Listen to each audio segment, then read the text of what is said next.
होशंगाबाद शहर के नामी वकील आनंद दुबे ने खुद को गोली मारकर सुसाइड कर ली। वह नोटरी का काम भी करते थे। घटना के बाद हड़कंप मच गया। पत्नी की कोरोना से निधन के बाद से वे तनाव में थे। मानसिक रूप से तनाव के कारण उन्होंने वकालत भी कम कर दी थी। मध्य प्रदेश में अब छोटे बच्चे भी स्कूल जाने की तैयारी कर लें, क्योंकि स्कूल शिक्षा विभाग अगले 4 दिन में इस पर फैसला लेगा। स्कूल शिक्षा मंत्री इंदर सिंह परमार ने कहा कि बच्चों की पढ़ाई पर बुरा असर पड़ रहा है, इसलिए अब स्कूल और बंद नहीं रखे जा सकते। अगले 4 दिन में यानी 30 अगस्त तक स्कूल में बच्चे कैसे आए और क्लास कैसे शुरू हो, इन पर निर्णय ले लेंगे।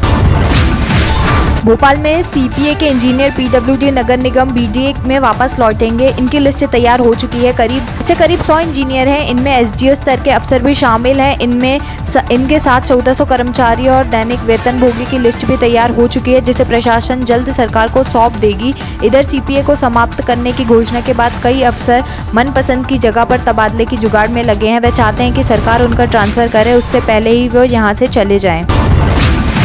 ग्वालियर में एक युवक 1000 रुपए इनाम की लालच में पूरा अकाउंट खाली कर दिया। घटना 2 दिन पहले नाका चंद्रवदनी की है। फोन पे पर डिजिटल पेमेंट करने के बाद 1000 रुपए के इनाम के लिए कॉल आया था। फिर एक लिंक भेजी गई, जिस पर क्लिक करने से फोन हैंग हो गया। कुछ देर बाद जब फोन सही हुआ तो मैसेज आया, जिसमें 40,000 रुपए निकलने की सूचना थी। पीड़ित युवक ने यह रुपये अपने बच्चों की स्कूल फीस पे करने के लिए रखा था। अब साइबर सेल में शिकायत की गई है। मध्य प्रदेश के खंडवा में लव जिहाद की कोशिश करने वाले आरोपी को पुलिस ने गिरफ्तार किया है। आरोपी युवक कॉलेज छात्रा को अश्लील मैसेज भेजकर परेशान कर रहा था। छात्रा जब कॉलेज में एडमिशन लेने पहुंची तो गेट पर रोक लिया और छेड़छाड़ की। बोला कि यदि धर्म परिवर्तन कर शादी नहीं की तो पूरी परिवार को जान से मार दूंगा। पुलिस ने धारा धार्मिक स्वतंत्रता अध्यादेश 2020 के तहत मामला दर्ज किया है और आरोपी को गिरफ्तार किया।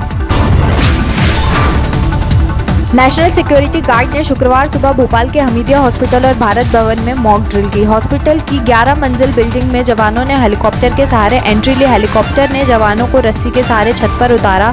इसके बाद ऑपरेशन शुरू किया गया। करीब 45 मिनट तक मॉक ड्रिल चली और जवानों ने डमी मरीजों को सुरक्षित निकाला। 4 डमी आतंकवादियों को मार भी गिराया। हॉस्पिटल की बिल्डिंग में धमाके की आवाज आने और हेलीकॉप्टर के आसपास मंडराने से लोगों में अफरा तफरी का माहौल बन गया। शुरुआत में तो वो समझ ही नहीं पाए कि आखिर हो क्या रहा है, लेकिन जब मॉक ड्रिल की जानकारी मिली तो राहत की सांस ली। जवानों ने रस्सी के सहारे मरीजों को नीचे उतारा।